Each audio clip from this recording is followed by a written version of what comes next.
Welcome to Be a Smarter Homeowner podcast, where you'll discover strategies to save money, save time, and be better organized in managing your largest financial asset and biggest expense, your home. Your hosts, John Bodrozic and Beth Dodson, who are co-founders of HomeZada, have been supporting homeowners for over 20 years. They are here to share with you their tips and suggestions, as well as interviews with industry experts, with the goal of helping you become a smarter homeowner. Now, here's your hosts, John and Beth.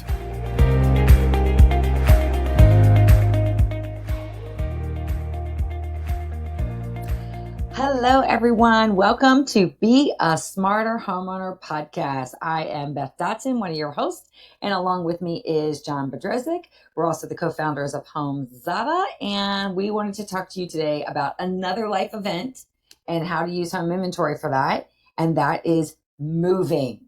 Many people will move. I think we briefly touched on it in previous episodes, whether you've got roommates, whether you've got relationship changes, those types of things. But today we want to go into physically moving from one location to another and its various forms. So part of what I see moving as, John, is you're physically moving from one home to another. You're literally getting rid of one of the homes that you've had, and you're changing locations, whether it's in the same geography or whether it's in a completely different geography, which we've seen in recent years, like massively happening in the world, or it's you're stepping into a new location, meaning you may have children in college and you need to get them into a place, whether it's an apartment or a dorm, or you're not going to release your home, but you want to move into a retirement community because it's less for you to manage and you want to retain that property, the larger home, for your children long term, and then they can choose to do what they want with it, and a variety of other scenarios. So what are your thoughts about all this? Most people think moving is just a huge stress, right? Because you hit the nail on the head of about probably 5 different use cases. There's probably 10, 15 more about when people think, oh, I have to move from point A to point B. There's this huge layer of like, oh my God, I got so much stuff. What am I going to do with it? How am I going to move? It's so many different, I'm moving from an apartment to my first home. I'm moving from, my current home to, across town, which is like a half-hour drive. I'm moving across the country. How much stuff do I own? Do I need one big truck or one little van? So many different sort of stresses that people face when they think about moving, because let's face it, we all accumulate lots of stuff in our homes. And they have to go from point A to point B. And so that becomes a definite process that people need to think about how to create a plan to minimize that stress. Do you know, I heard a study one time about from the organizers, and apparently every home in the United States, when you count up all the forks and plates and dishes and everything else, has over 300,000 items in their home. Yeah, that does not surprise me. I mean, we just live in a society where everybody's got their favorite little thing that they want to accumulate, and it's great because it provides some sort of a value to them, whether it's emotional or functional or whatever the case may be. But then that value starts to tip into stress because, oh my God, I'm moving from this location to the next. How am I going to do this? So yeah, creating a plan. Well, I guess you wanted to talk about sort of, inventory and what its role in playing the moving part. Am I going to hire a mover? Am I not? There's so many different sort of things. So I don't know where you want to go in terms of, having our session today. Yeah, well, my first thing is like, why is having an inventory important, especially when you're moving? I have my own ideas. I mean, knowing what you own before you leave your house will help you understand, one, do you need to keep it on? Do you need to move with it all? Because you may say, okay, my style is different in another location, or my home is either smaller or larger, and the contents that I have, if it's smaller, may not fit because I just don't have that much space. Or even just the uniqueness. Maybe my house is bigger, but my room sizes are smaller. Does that really work in that location? And then That's one area where I see having an inventory prior to leaving helps you understand what you can actually sell, what you can donate, what you can unfortunately trash, which I'm not a big proponent of. And there's other scenarios you can use for that. But that's one area. The next area I see as an opportunity to talk about is when you are moving, whether you pack it up yourself and you put it in the pods, or you hire a moving company or some other organization to help you move, you have an idea of what goes where in which room. Right. Once you get there to the other side to create some efficiencies, and you can also determine what is still arriving.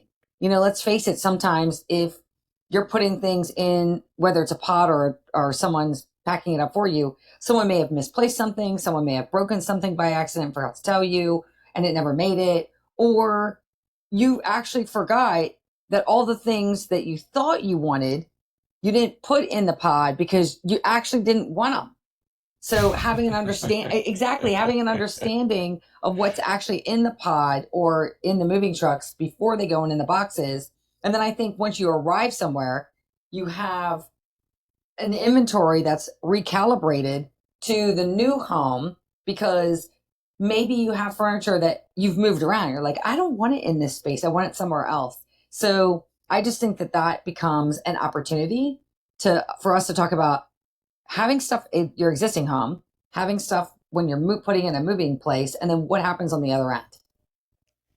Without a doubt, it starts with documenting what you currently have in your house, right? And, more oftentimes than not, that ends up being photos. People take photos of all the things that they have and documenting all that. And that's part of the home inventory process. Once you've documented everything that you have, then it's a decision over, is everything that I own going from point A to point B in what I call a one-to-one move? I'm moving from house A to house B. Or is it a one-to-many move where you look at everything that you own and you're like, okay, yeah, I'm going to move these 80% of the things to the other house, but I may end up giving, 5% going to a different storage unit because my other house isn't as big, or maybe I'm giving it to family members, or maybe I'm giving it to charity. So it's what I call the distribution of the things that you have. And one-to-one is pretty basic. One-to-many makes it a little bit more challenging for users because they kind of need to have a plan for that. And also a huge driver of that is, are you going to do it yourself or hire somebody like a moving company to do it for you? Because as soon as you hire a moving company to do it for you, they're going to end up needing to price what their quote is to you. So Correct. A lot of that price has to do with how much stuff are you moving.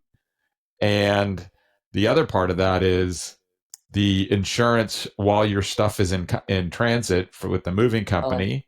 And it also has to do with documenting the condition of your things prior to you packing them, or maybe the moving company is still packing them. And then what's the condition of those things when you got to your new location? And was there any damage in transit? So and who's responsible? Correct, right? Because let's face it, I mean, you've moved at least a few times in your life, right? Every time you move, something tends to break or get lost or I thought this was in this box. Why isn't it here kind of mentality. So many of those challenges get faced, especially when you're hiring a moving company. So I think having a home inventory in the what I call before the moving company shows up and then the after in the new location helps you manage both the upfront quoting process with the moving company as well as did they actually perform and did they potentially damage something in the move as well. That's a good point. And then that also has to do with whether you pack it yourself or someone else packs it as well. I mean, not only hiring a moving company to move physical product through basically transportation, and some people may use the moving company's services to pack things up, but some people actually hire professionals that are skilled at doing this as well. And what I mean by that is there's groups called the National Association of Professional Organizers. There's the National Association of Senior Move Managers, and you don't have to necessarily be pure senior to do that, by the way. And then there's home inventory professionals that can help place these items in the appropriate boxes that will go into the appropriate rooms, but not tell everybody what's in the boxes. And they're willing to take a home inventory of what is in each box so that they can understand where it needs to go and when it needs to go, and to make sure things arrive properly without it being accidentally misplaced because on the outside it said jewelry. Do you understand what I'm saying? So they literally can take the professionalism and change the nomenclature to know where things need to go. And that can also help ensure the safety of the items and the peace of mind for the homeowner who's making the move with all their possessions that they found valuable. And hopefully it arrives there as is. Now, a home inventory can't guarantee things are going to arrive there as is and everything else, but it gives you the peace of mind to know this is what I own. This is what I chose to take with me. These are the boxes that these items are in. I've decided to put these boxes in these particular rooms, and hopefully everything that comes out is all beautiful and perfect, and you can put it away in your new kitchen or your new bathroom or wherever, and it's going to be great. Yeah, I mean, it goes, my view on that is the human mind, even though you own all this stuff, you forget what you own. And if you forget what you own, you're like, oh, I thought I had, 7 power tools, but 6 only showed up. Well, did you really have 6? And did one get lost in transit? No. So just the inventory up front before you move is essentially refreshing your brain over what you own, right? To think about this one, a huge one, Christmas ornaments. Uh-huh. They're usually stored somewhere, in an attic, and people forget, especially you're moving in the summer. You're like, how many Christmas ornaments do we have? Where are all of that stuff, right? So there's so much stuff that's not present in our visuals during the process of living in our current home. We forget all the things that are sort of squirreled away in little closets and attic spaces and basements and this, that, and the other. So documenting all of that is number one. It's a huge reminder to the end user, or the end customer actually, of what is, what do I currently own? Then once they have that great starting point, then it's all that other downstream decision tree of, do I want to move it all to my next home? Or do I only want to move a portion of it? And and I think a lot of this from the stories that you hear, it's an opportunity to purge. Yes. And I'm a big fan of, and so I'm a big shout out to the Buy Nothing group. So there's, for anybody who's there's a book called Buy Nothing, and some ladies wrote it and said, how do we put less in landfills? And it's literally exchanging items with your local community, and you can find your local Facebook groups to do that. And it's amazing because you never be surprised of how you can give something that you no longer use a really great home somewhere else. And people find value in that, and you're throwing less in the landfills, which just makes me happy. But yeah, you oftentimes when you're in your new location, you can't always keep all those items because they just don't fit or they don't work from a style perspective. And it doesn't make it terrible. Sometimes these pieces or these items are actually functioning and beautiful. If you can sell them, great. There's ways you can do that through consignment in some other areas. If you can go in your local communities, you can probably sell them through yard sales or what have you. And then at the same time, maybe you have furnishings that you want to pass forward to someone else who needs this, maybe a family member or what have you. I remember when I first got my first house, and a friend of mine, I didn't have anything. She gave me some sofas and some plates that were then given to her by somebody else.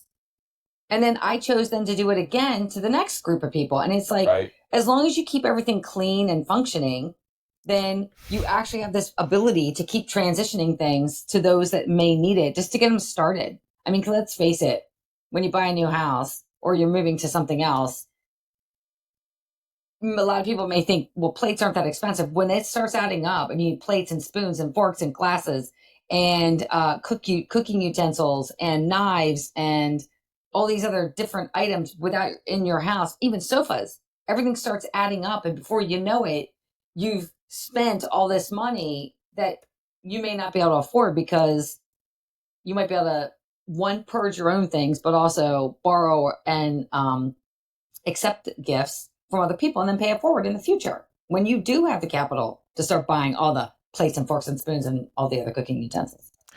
Absolutely. And I know that lots of our customers talk about the purging process when they move. They end up donating it to a charity. Yeah. Well, there's the documentation that you donated it to a charity with the value that you want in an inventory system, so that you may be able to use it with your taxes, right? In terms of Good those point. are considered taxable donations potentially. Certainly not a tax attorney, but recommend people sort of have these discussions depending on the value of what you may be giving away. But again, think about that, having that inventory of everything that you own, and then you decide, okay, these 20 items I'm going to give away to charity. And if you've already estimated the value of those things, you already have an easy way to kind of produce a report at tax time that says, hey, I moved from house A to house B, but I gave these 20 things away that were all worth X. So here's my potential deduction on my taxes. And I've documented that because, again, it's sort of like that. Here's the inventory of what I have, all the decisions over where it's going, and then what's on the other end of that box, or the other end of the column, so to speak, in terms of where it went. So taxes and donations becomes a huge part of a lot of people's purge thoughts when they think about moving. It's another important aspect. No, I agree. And then, so we've talked briefly about having documentation beforehand, having documentation during the move, and then the fact that you can use third parties to help you do this.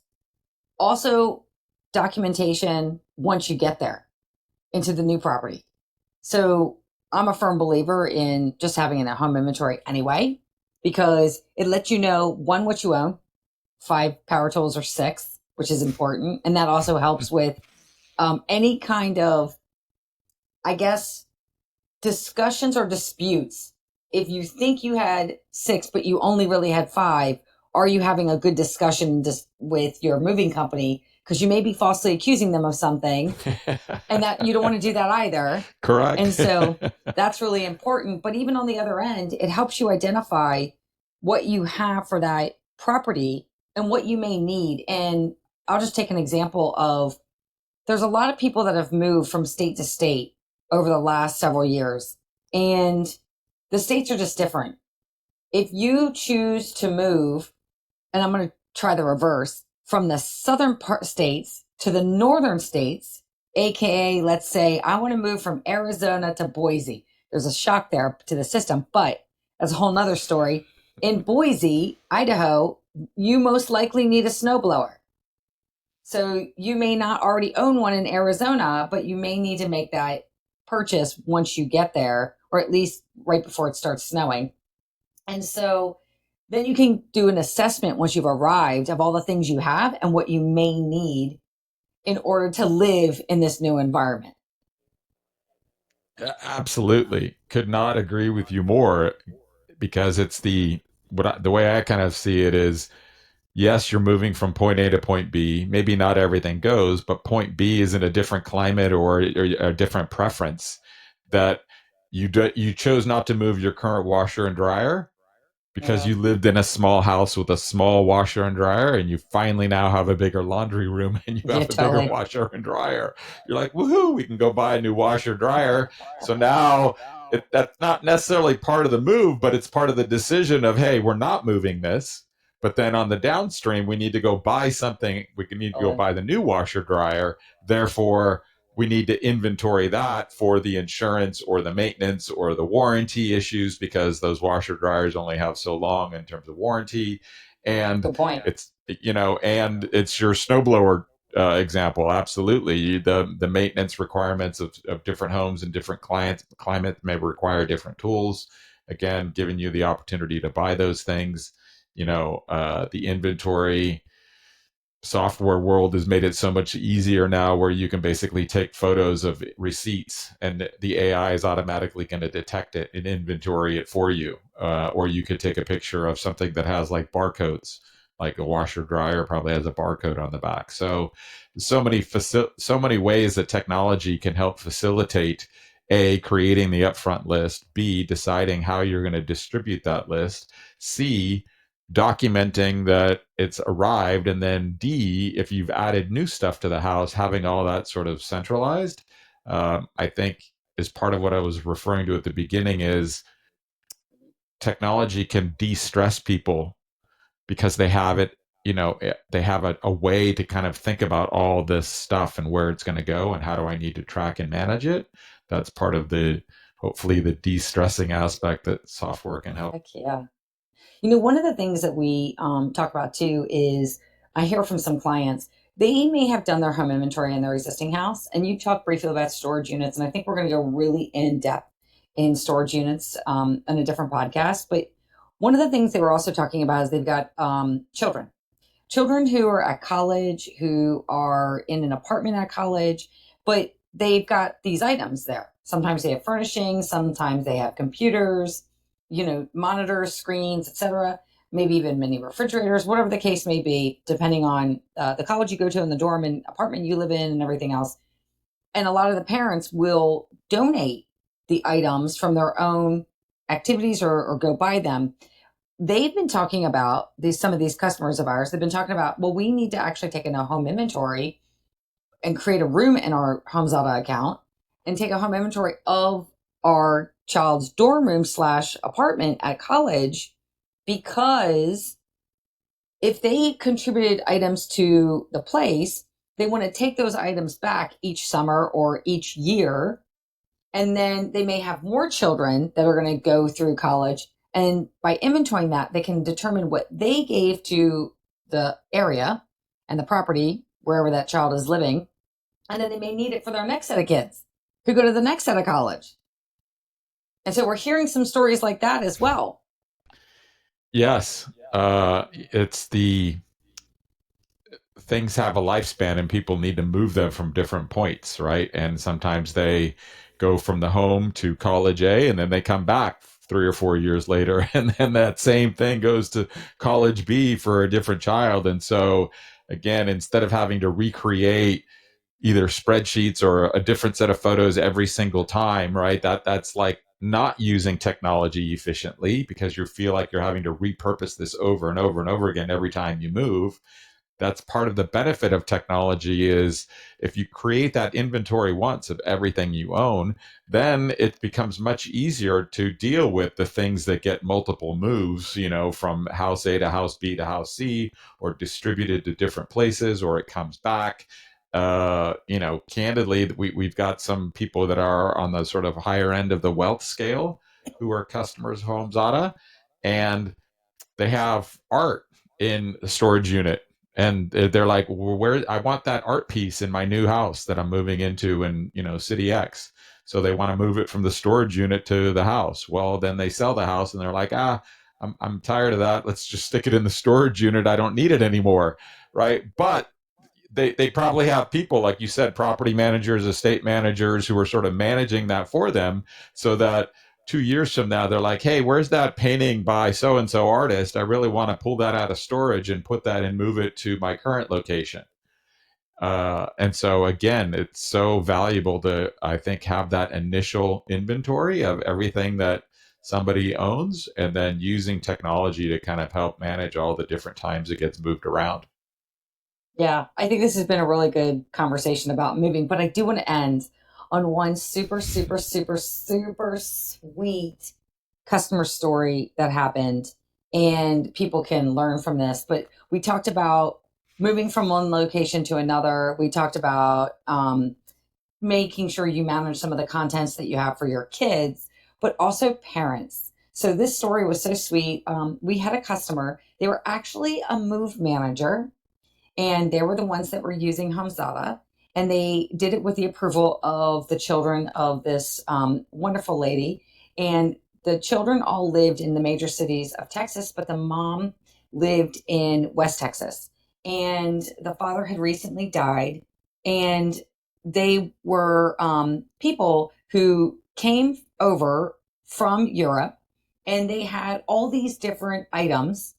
And some of these items, they were all packaged, but they were stacked in boxes pretty high in various locations. Well, their mom was petite, and they were worried that some of these boxes would fall on her, or the house was too big, and some combination of stairs and other things.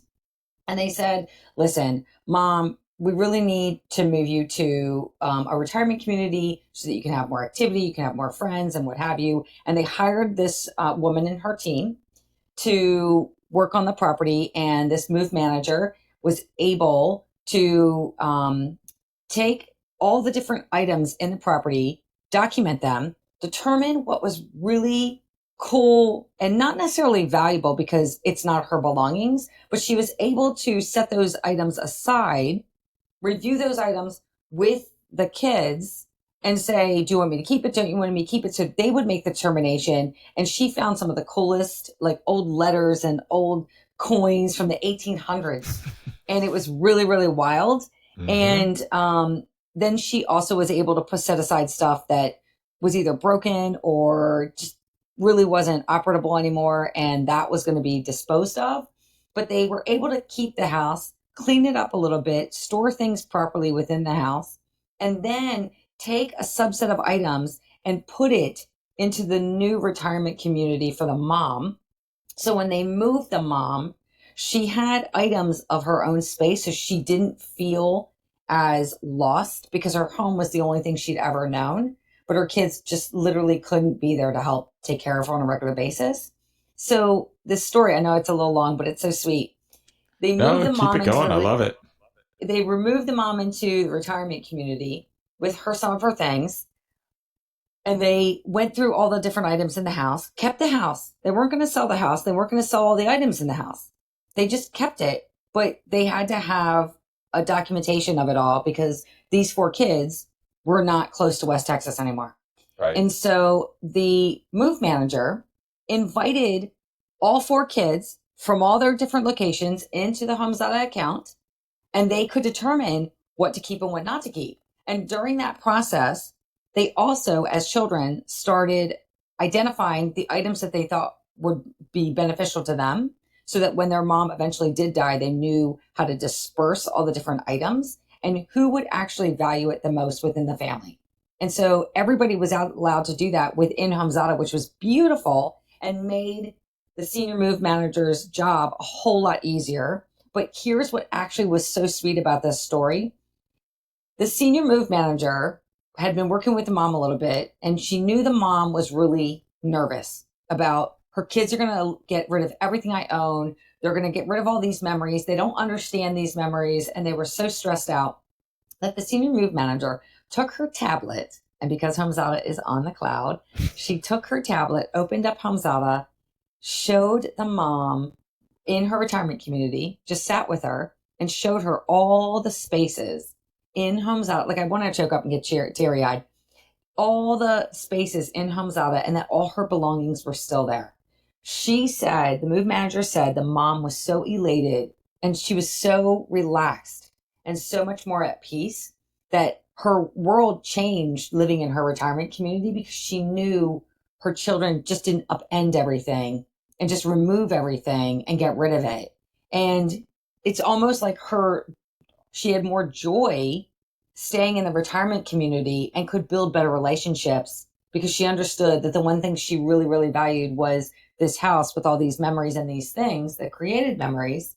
And her children didn't just abandon all of them. And she was so excited. And the move manager was so excited about this story. She couldn't believe it. She's just like, I'm going to use HomeZada every day. And this by no means was a plug for HomeZada, but I just wanted to share this story because it was such a heartfelt story of how when you move, your things sometimes provide you memories. And it's important to understand what memories you want to keep and what memories you don't. Some people live minimalist, and that's totally great. Some people don't. But to know that this couple had all these items from the 1800s, it's like maybe they can start their own museum. I think it's just amazing, which leads to a whole nother set of inventory questions when you decide you want to create a museum. I love it. I love the story. It's amazing. It's I've heard customers also, especially, older generations of customers. They've lived in the house for so long, they've got they can walk through their house and visually see everything physically. And then a move is happening. Maybe they're downsizing, moving to a retirement community, maybe some health issues. But yeah, having a digital representation of that shown by an iPad creates that emotional connection, because it's no longer visual to you in the physical object, but you can see the digital representation of that in terms of where it moved to some other family member. Is an amazing story that most people don't really think about when talking about the moving of the use case of, people who are a little bit, older in life and the challenges that they face. So. Yeah, no. So I'm glad we were able to have this podcast, and I'm glad we touched base on a lot of different scenarios as it relates to moving. I think moving is, to your point, stressful for people. And, some people are like, do I really need to take all this stuff? And then some people are like, yes, I still want to take it because I invested the capital and the time to find it. So I might as well take it to my next property or share some memories or what have you. But we've touched base on so many different scenarios of moving, and I hope everybody understands that an inventory is extremely valuable when you are considering that move prior to, during, and after. And any last points you want to make, John, while we're here? I think it's just our standard summary of, we always tell people, have a plan, right? If you have a plan, then you're much more likely to have less stress because you have a plan to kind of manage the whole aspects of moving. And yeah, it's and think about sort of what I call the plan of documenting the things. Some people are very detailed and they'd want, individual photos of everything, but even just doing a video of like walking through a room. Yes. And you could orate, these are the things inside this room. Even that is a short way of creating kind of an inventory that helps in that move process. So having a plan and a technology aspects over however you want to manage your move is going to definitely help you reduce stress during those moving times. Yeah, no, that's great. So for everyone on this podcast, thank you so much for listening, for being here. And we hope this provided you value on home inventories and moving, and why it can provide you some value. And we hope we see you again on another Be a Smarter Homeowner podcast. Thank you so much for being here. If you like this and you want to share this with other people, please do so. And also, for those of you who want more information about Be a Smarter Homeowner podcast, you can visit us at homezada.com, HOMEZADA.com, or you can see us on all major podcast platforms. Have a wonderful day, and thank you for joining us. Thank you for listening to the Be a Smarter Homeowner podcast. Visit beasmarterhomeowner.com to sign up for our newsletter and find out more about software to help you save time, save money, and manage your home.